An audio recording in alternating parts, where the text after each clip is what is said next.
Hola, ¿qué tal?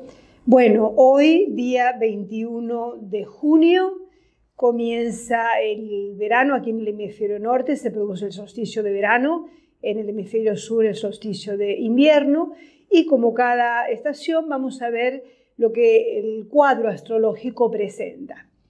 Bueno, lo más importante para estas latitudes, para el hemisferio sur es bastante parecido, lo que pasa que visto al revés, pero en principio es la misma lectura.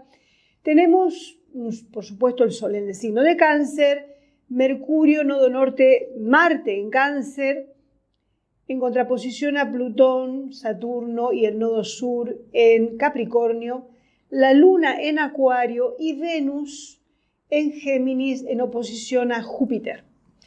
Bueno, yo encuentro que en este periodo nos vamos a encontrar con un cuadro energético donde tenemos una tensión permanente entre dos grandes aspectos.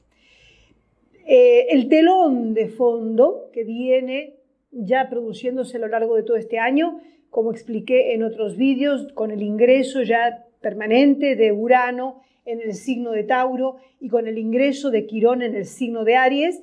Les invito a ver los vídeos publicados sobre el tema. El trasfondo, el marco global es fundamentalmente Quirón en Aries, con la crisis de recursos relacionada con los alimentos, el cambio climático, el tema del agua, el tema del petróleo, el tema de la electricidad y en general de los recursos y del dinero.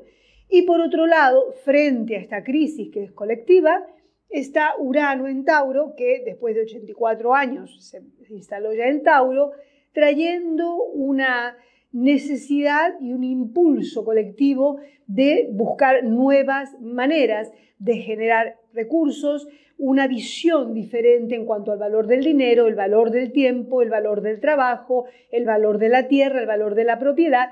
Y esto es lo que está ocurriendo a nivel colectivo y que es el gran movimiento que estamos viviendo desde principio de este año prácticamente. Va a ser muy intenso todo ese ajuste durante todo el 2019. En el 2020, ya cuando Júpiter entre en Capricornio y haga la conjunción con Saturno-Plutón, ahí sí vamos a tener una perspectiva más estable y se va a consolidar un cuadro donde vamos a poder ver un poco mejor a qué atenernos. Pero entre tanto, este ingreso de estos dos planetas, tanto el Quirón en Aries como Urano en Tauro, están marcando un periodo de gran inestabilidad, de susceptibilidad, de cambios, de fluctuaciones y como estamos viendo a nivel mundial, nada es seguro, como que cada día nos podemos encontrar con sorpresas.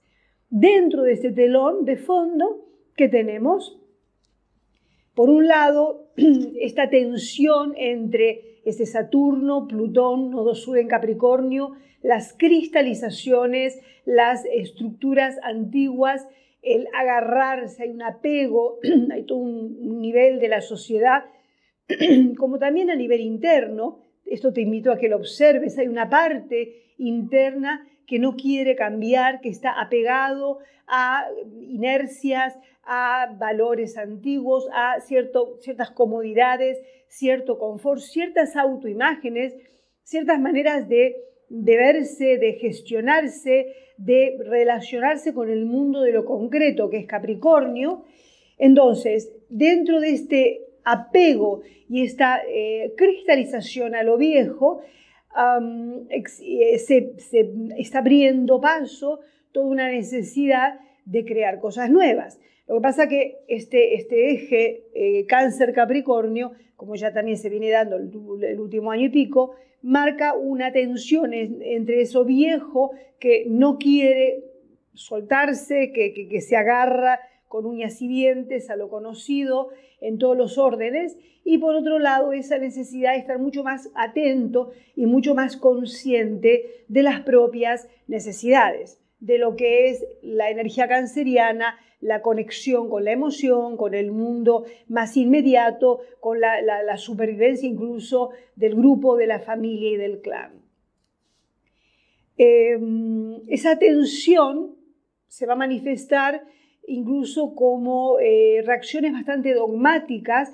Hay que ver que además, por ejemplo, en el hemisferio norte tenemos este Saturno-Plutón en la casa 3, que tiene mucho que ver con una actitud rígida, mentalmente rígida, una obstinación, una enorme dificultad para comunicar y para abrirse a otras perspectivas, pero a su vez conectado con este Mercurio-Marte en Cáncer en la casa 9, que es una visión muy, muy dogmática también. Es como que lo que yo digo va a misa y lo que yo digo es lo que es. Hasta podríamos decir una perspectiva o una postura mafiosa. Estás conmigo o estás contra mí. Y eso es un poco el eje que vamos a percibir durante todo este periodo, este solsticio, como una tensión. Como que, repito, estás conmigo o estás contra mí, y lo que yo digo es lo que es, y lo que los demás dicen está mal por principio, y en el hemisferio sur sería lo mismo, pero visto al revés. Entonces, bueno, la energía es esa, porque Mercurio está en Capricornio, en Cáncer. Esto da incluso una actitud muy polémica, ¿no? Muy de obstinación, digamos, una mente cerrada, unidireccional, y solamente siento y veo lo que me duele y lo que a mí me hace daño, y lo demás no me importa, a lo que se le integra esta actitud rígida y totalmente, sí, repito la palabra cristalizado, porque son formas, pensamiento, maneras de pensar, maneras de entender, opiniones, principios, leyes, creencias, paradigmas, teorías, opiniones a nivel incluso político, social, económico, muy, muy antiguas, muy capricornianas. Entonces, esto es el gran tema que vamos a estar sintiendo como una pulseada a lo largo de este solsticio, lo que genera mucha compresión interior. Este ascendente Escorpio que vemos aquí por estas latitudes habla de una enorme tensión y una enorme compresión, y si se quiere una actitud un poco desconfiada, medio paranoica, medio no puedo confiar en nadie, tengo que cuidarme y tengo que ver muy bien qué es lo que digo y cómo lo digo para que no sea malentendido, para que mis enemigos no se me vengan encima, para que después no lo puedan utilizar en mi contra. ¿Qué ocurre? Ante esta tensión, que es un poco el mecanismo de una olla a presión, con mucha cosa hirviendo adentro y que no tiene por dónde salir, nos encontramos con el contraste de este Venus en Géminis, que Venus tiene que ver con lo que uno valora, con lo que uno le gusta, con lo que a uno le divierte, con cómo uno se quiere complacer, lo que a uno le gusta para sentirse bien, que está en Géminis, que es un signo de aire que es bien ligero. Y la tradición cuenta que los Venus en Géminis son los infieles del zodíaco. Más que infidelidad como un sentido ético, en realidad tiene que ver con esa capacidad de diversificar. Entonces, bueno, contigo me la puedo pasar bien viendo un film, contigo me la paso bien hablando de temas profundos, contigo puedo ir al shopping y contigo me puedo pasar una noche estupenda.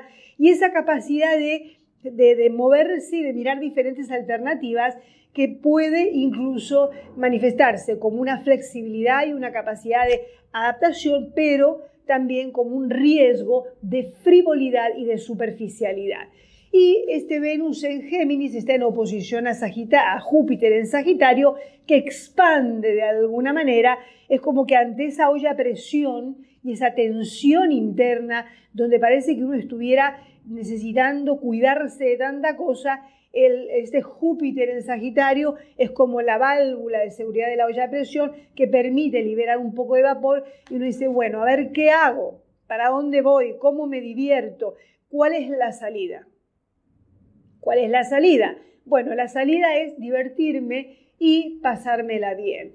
A esto se le suma que está la luna en trígono con Venus, la luna en Acuario. La luna en Acuario, que es otro signo de aire, ¿qué es lo que nos trae? Una respuesta. La luna representa las reacciones emocionales, las respuestas inmediatas, las necesidades más profundas. Entonces, esta luna en Acuario, ¿qué es lo que va a generar o qué es lo que puede generar? Como una búsqueda de libertad y generar reacciones intempestivas e impredecibles que me ayuden a salir de esa presión insostenible. A mí siempre yo lo he visto esto a lo largo de los años con la gente, ¿no? Las personas con luna en Acuario suelen tener como cortocircuitos. Están bárbaras y de repente se les cruzó un cable, desapareció, no sabes dónde está, o se olvidó de la cita, o de pronto le da como un telele y esa persona no puedes más contar con ella, y es un resorte, que es un mecanismo de fuga cuando la cosa práctica se pone insostenible. De hecho, para Acuario lo más importante es la libertad y la posibilidad creativa y las posibilidades futuras. Entonces, ante un cuadro como el que estoy describiendo, de tanta presión, en un marco de incertidumbre colectiva, de no saber qué va a pasar, donde además uno se agarra al clavo ardiente, porque es lo único que conoce, cuando todo viene como avasallando el cambio inexorable del sistema, evidentemente ante tanta angustia o tanta presión, puede producirse que esta luna en Acuario, en trígono a Venus en Géminis, que está a su vez en oposición a Júpiter en Sagitario, nos encontremos con una reacción para buscar maneras de descomprimir la tensión. Este sería el cuadro energético. ¿Cómo se aplica esto a nivel personal? Bueno, muy simple. A nivel personal, o sea, a nivel de cómo tú te puedes sentir contigo mismo, da igual hemisferio norte o sur, y aclaro esto muchas veces porque hay muchas personas que me preguntan si para el hemisferio sur también esto vale, y sí, vale. Lo que cambia a lo mejor es el ascendente, pero la distribución de los planetas es la misma, en los mismos signos. Bueno, ante este cuadro, lo que podemos ver es un contraste entre una tremenda tensión, como ir por la vida con el freno de mano o como la olla a presión, lo que implica una enorme tensión esquelética. O sea, lo que podemos ver es que a lo largo de este solsticio se acentúen las contracturas, las tensiones, riesgo de cuadros de hipertensión y todo lo que implique retención. Dificultades con la eliminación de líquidos intestinal, mucho cuidado con la circulación, corazón, repito, la hipertensión, que obedece a este estado de ir con el freno de manos, como que vieron el increíble Hulk, ¿se acuerdan? Que de pronto se va hinchando, se va hinchando, se va hinchando. Riesgo de inflamación, riesgo de edemas o de inflamaciones y de excesos. Júpiter en Sagitario, en oposición a Venus. Bueno, como la cosa está tan pesada, me doy el gusto y me tomo 2 copitas de vino más y me como un chocolate rico o me como un buen helado. Entonces hay un riesgo, por un lado, de mucha tensión que luego se pueda descomprimir con excesos, con abusos y que a nivel de personalidad cree como esa ambigüedad entre una cosa muy seria, muy dramática, como un forúnculo en la cabeza, pensando todos los problemas que uno está teniendo, y por otro lado, una reacción ligera, como la necesidad de descompresión, estoy repitiendo, y que puede dar comportamientos, repito, pueden ser superficiales, frívolos o incluso hay un tipo de personalidad que nos pasa a todos, ¿no? Pero parece que uno fuera muy serio, una persona súper seria, el juez, ese señor que se pone la toga y que es tan serio, y después cuando vuelve a su casa se disfraza de mujer o se va de marcha con sus amigos y se emborracha y le salen todas las cosas más locas del mundo. Entonces podemos encontrarnos con ese tipo de personalidad doble, que no es patológico necesariamente, pero sí como una búsqueda de descompresión, ¿ok? Entonces, a nivel físico hay que estar muy atento con esa tensión excesiva, evitar los excesos, y lo que más recomiendo son deportes o ejercicios que permitan descomprimir, desde cómprate un saco de boxeo y dale golpes, golf, tenis, squash, paleta, todo lo que sea descomprimir, poder descargar esa tensión energética acumulada. prudencia con los excesos, repito, y bueno, eso sería a nivel de salud.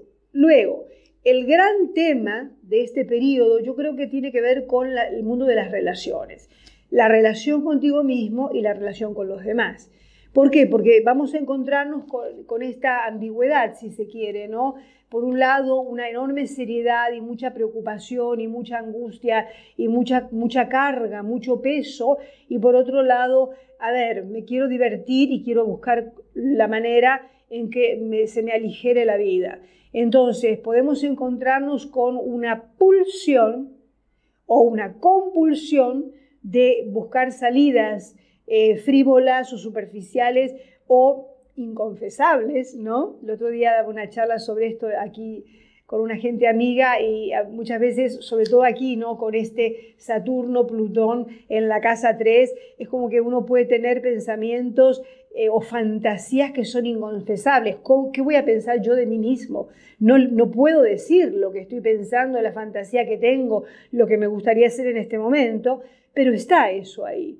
Entonces, esto puede generar, para empezar, mucha angustia interna, como decir, vamos, ¿qué me está pasando? ¿No? Jamás había tenido estas fantasías, nunca me había planteado algo así, pero que sin embargo está ahí como una energía que pugna por expresarse y que lo más inteligente es ser consciente, ¿no? Y reconocerla y no tener vergüenza, por lo menos frente a uno mismo. Bien, buscar maneras de encontrar estímulos que resulten gratificantes a la mente. Hay que ver que tanto Venus como Acuario, como la Luna están en signos de aire, hay una necesidad y hay una capacidad de disfrutar muchísimo de estímulos mentales, de cosas que resulten interesantes, sea buenas lecturas, sea encontrarse con amigos, súper importante, tener a alguien con quien hablar, muy, muy importante. No hablo tanto de un psicólogo, porque tampoco se trata de una cuestión terapéutica necesariamente ni patológica, sino el hecho de tener a alguien con suficiente confianza como para decirle, oye, tú sabes que estuve pensando que me encantaría. Yo muchas veces digo la broma, ¿no? A mí me encantaría tener el lanzallamas de Rambo, ¿no? Y hacer un buen desmadre. Es algo que uno dice como una fantasía y precisamente como la puedes decir, no la vas a actuar porque eres consciente y puedes racionalizar aquello como una fantasía que hasta puede ser divertida. Tener a alguien en quien confiar, cultivar las amistades, cultivar la intimidad donde te puedas divertir, encontrarte con los amigos de la juventud, de la infancia, del colegio. Esto es súper, muy, muy marcado, de propio de la Luna en Acuario y de Venus en Géminis. Y el tema es con las relaciones personales, porque este Venus en Géminis puede inducirnos a tener esas expectativas de que, bueno, si mi pareja no me gratifica plenamente en todo lo que yo estoy imaginando en este momento, ¿por qué no darme una licencia, ¿no? Y no digo que vaya a ocurrir, pero a lo mejor puede ser algo que se cruce y que, repito, este Saturno-Plutón aquí en la casa 3, sumado a Mercurio, Marte en la casa 9 en oposición, no, como yo que soy esta señora seria, este patriarca, esta persona que siempre se identificó con esta estructura familiar, que jamás habría hecho nada que atente contra esta estructura, puede resultar inconfesable, puede asustar incluso. Entonces aquí lo fundamental es el diálogo. Es el gran ejercicio de este solsticio. Habla, ten el coraje y ten la confianza de comunicarte con la persona que tienes al lado para poder expresar lo que sientes, lo que te preocupa, lo que te gustaría, lo que te duele. Y no, a lo mejor no se puede resolver, pero el hecho de poder comunicarlo es como aflojar la válvula de la olla a presión y no sentirte tan solo o tan desconectado de lo profundo, porque si no es como si se pudiera dar como un cuadro medio esquizofrénico, ¿no? Por un lado hay un personaje, pero por otro lado, sin que nadie se entere, está el chiflado ese que se disfraza de muerto o de momia o de lo que sea. Entonces, este sería el cuadro general en cuanto a lo que pasa a nivel personal. Yo creo que vamos a seguir viendo bastante inestabilidad bursátil. Como vengo diciendo, no recomiendo que que te enloquezcas, hacer deudas. Si quieres comprar, no tengas prisa, no hagas deudas grandes. Creo que el valor en general de las cosas va a ir cambiando, y si tienes algo para vender, pues no especules demasiado, que dentro de 2 años eso va a subir mucho más. Del 7 de julio al 1 de agosto, Mercurio va a estar retrógrado aquí de Leo a Cáncer, ¿bien? Y este Mercurio retrógrado, como cada vez, marca el momento de cerrar el último cuatrimestre. Y como ya expliqué, incluso hay un vídeo sobre el significado de los planetas retrógrados. Cuando Mercurio se pone retrógrado, mucha gente dice no se puede hacer nada. No, sí puedes hacer. Lo que pasa es que lo que tienes que hacer es completar lo que vienes gestionando del último cuatrimestre. Si tú vienes negociando algo y justo te marcaron ir al notario para firmar dentro del periodo de Mercurio retrógrado, que repito, desde el 7 de julio al 1 de agosto, hazlo, no hay ningún problema. El tema es que durante el periodo retrógrado no es recomendable hacer nuevos planes de cara al futuro. Ese es el tema.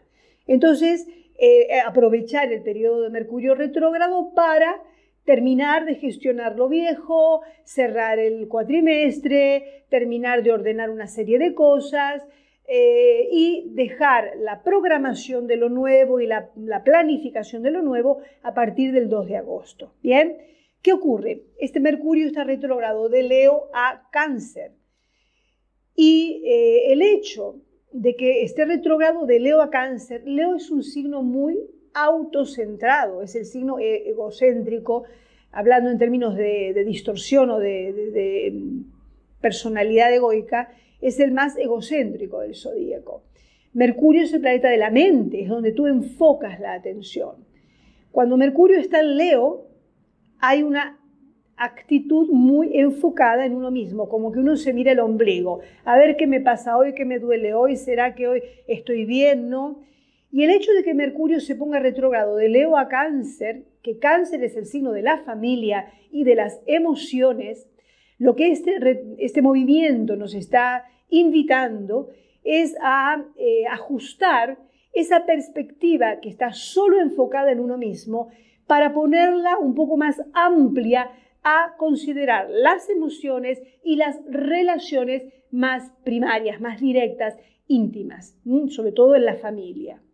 Y que tiene directamente que ver con lo que acabo de explicar.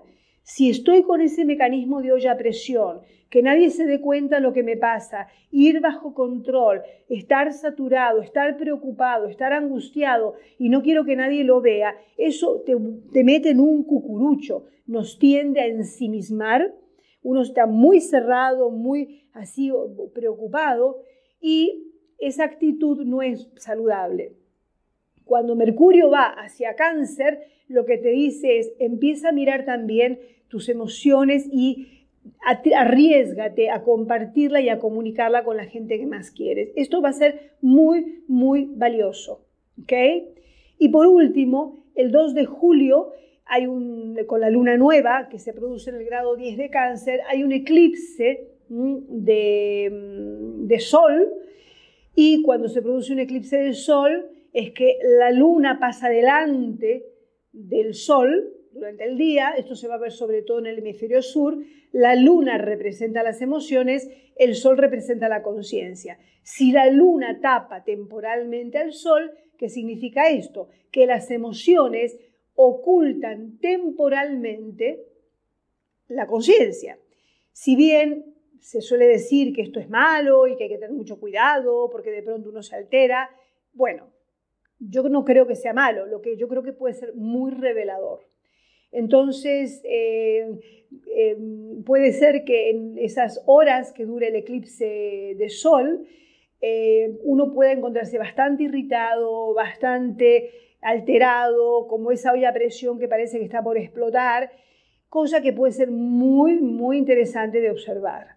No para actuar aquello, sino mi recomendación es siéntate, observa, siente qué pasa, toma notas, porque eso que está emergiendo puede ser sumamente revelador en cuanto a apelos, en cuanto a necesidades y añoranzas bastante importantes que normalmente uno tiene bajo control, con el freno de mano, con llave de seguridad. Entonces, cuando se produce un eclipse es como la luna tapa el sol, las emociones obstruyen la conciencia, pareciera imposible continuar ocultando aquello. Es como que emerge como un volcán emocional y si bien no es recomendable actuar aquello, pero sí observarlo.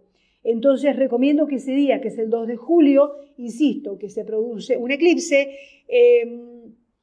lo miremos. Además, bueno, aquí en el hemisferio norte está relacionado con la casa 2-8, mis valores, los valores tuyos, lo que para mí es importante, lo que es importante para ti. Y luego el 16 de julio hay un eclipse parcial de luna que se produce en el grado 24 de Capricornio, exactamente la luna en 24 de Capricornio, el sol en 24 de Cáncer, entre este Mercurio-Marte, y el eclipse parcial de luna. ¿Qué significa? Que la luna queda oculta momentáneamente y parcialmente, no va a ser total, por la sombra que proyecta la Tierra. O sea, el Sol proyecta una sombra y la Tierra marca un agujero, una oscuridad. Entonces, lo que oculta la luz de la luna es la proyección de la sombra de la Tierra. Y si la luna son las emociones, la sombra de la Tierra, y nunca mejor explicado, es lo más primario de nuestros instintos. Y estos instintos primarios que tapan incluso las emociones, la emoción lunar, de nuevo puede ser muy revelador. Es como que Jack el Destripador emerge en ese eclipse de luna y, repito, no vas a coger el cuchillo, no lo vas a actuar, pero en lugar de huir de aquello y de asustarte y de condenarte o de asustarte y de avergonzarte, no, al contrario, espera, siéntelo, cálmate, aprovecha esas horas para meditar, para sentir, toma tus notas, porque eso que eso está emergiendo es muy, muy revelador. Insisto, tiene que ver con una necesidad biológica incluso que hay que considerar. Entonces, y va a ocurrir precisamente entre este Mercurio-Marte, que tiene que ver con esa mente que se puede poner muy dogmática y muy rígida. Entonces, es el cuadro astrológico para este solsticio. Ahora, en el siguiente vídeo, voy a hablar sobre el modelo astrológico y después otro más sobre las sugerencias para este solsticio. ¿Bien?